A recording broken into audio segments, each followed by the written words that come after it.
cultivate your integrity. Live up to your commitments and always follow through on whatever you promise that you're going to do. Be open and honest. Don't dodge the truth. If something's got a bit wrong, hold your hands up and go, that wasn't what I was hoping for. I didn't quite get that right. Build a reputation as someone who is trusted, and you'll be invited in and opportunities will present themselves. Be someone who delivers. Focus on adding value. It doesn't matter what you're doing. Focus on adding value. Don't focus on what you're getting. It doesn't matter if you're serving clients in a restaurant, leading a team, or presenting to a room of 100 people. If you're someone who is recognized for these things, and then people want to involve you, they want your advice, they want you to help them, they want your support, and opportunities present themselves.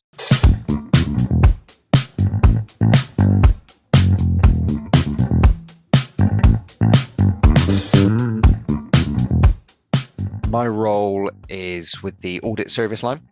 And so I'm responsible potentially for helping people develop, whether they are coming in literally as a graduate, it might be the first role out of university, right the way through, leaders and people as they're more experienced through their career, right the way through to, potentially a managing partner. So I could be involved at any point in someone's career in helping them to develop. I have a little bit of a passion for leadership and in particular, so I like to sort of challenge people to embed the kind of behaviors that are really engaging.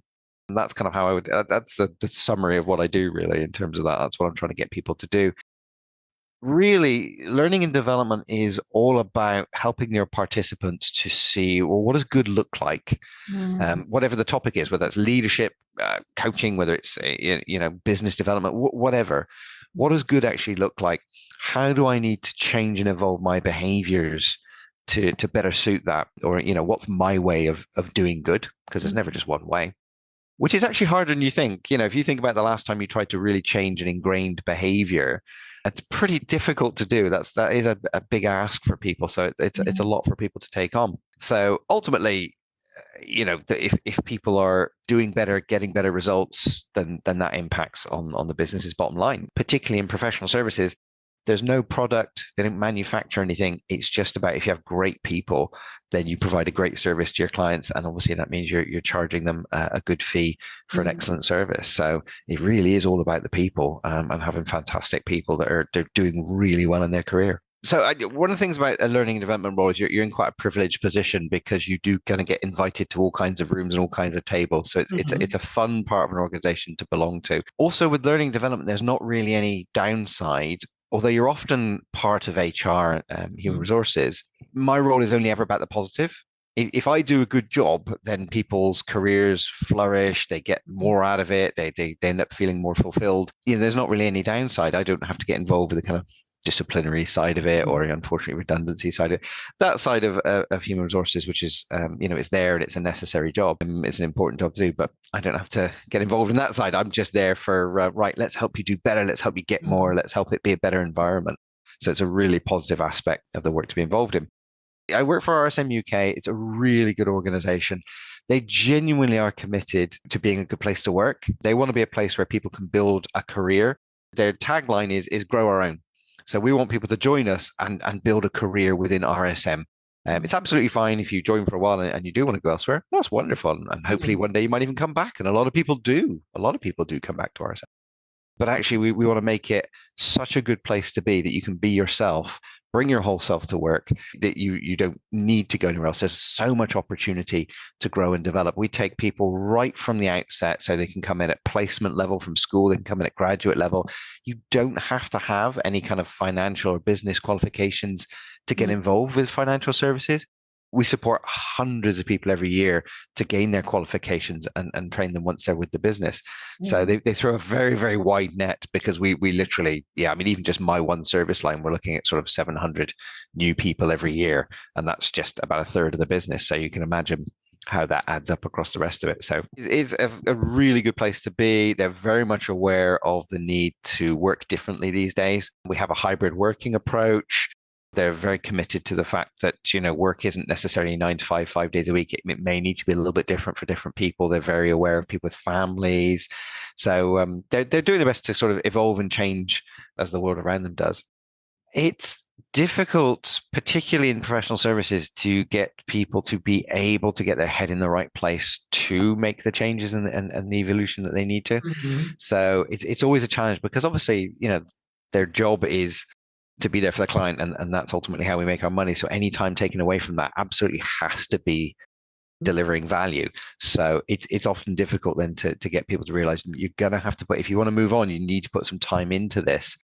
And you'll ultimately reap the reward from that, although you won't necessarily get it straight away. So it is a challenge to make sure that you are communicating with people in a way so that they get it and they understand what it takes to get your head in the right place to be able to develop yourself, because it doesn't just happen by attending a few courses or listening to a few good YouTube videos.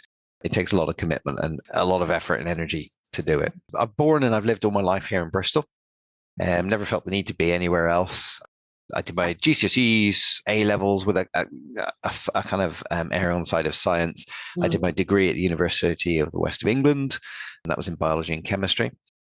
Throughout that, as many people do, my first job was at McDonald's, and that was, paying my way through college and university, which is actually really good because you can get a lot of very valuable management experience there. People really undersell what you can get. Their education programs are actually very good, but were when I was there, and I got a lot of valuable experience from that. So yeah, don't underestimate what you can get from a simple job like that.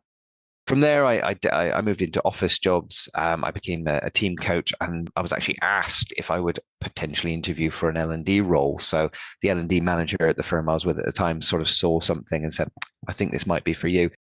And he was absolutely right. And that's where it all started, really. And now we're sort of nearly 20 years on. I've worked in service industries, finance industries, retail, logistics businesses.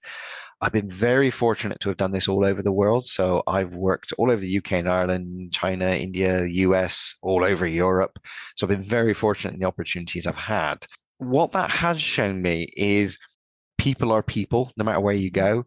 There are cultural differences, of course, but ultimately we all kind of need the same stuff. We all kind of crave the same things.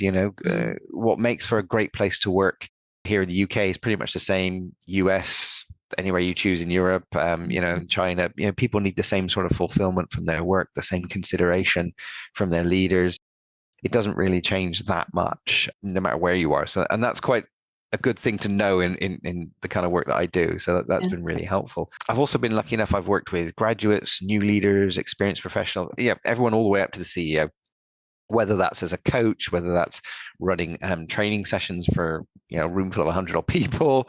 I've been lucky enough to have a real variety with the audiences and the people that I've been able to help. Cultivate your integrity, live up to your commitments, and always follow through on whatever you promise that you're going to do. Be open and honest. Don't dodge the truth. If something's got a bit wrong, hold your hands up and go, "That wasn't what I was hoping for. I didn't quite get that right."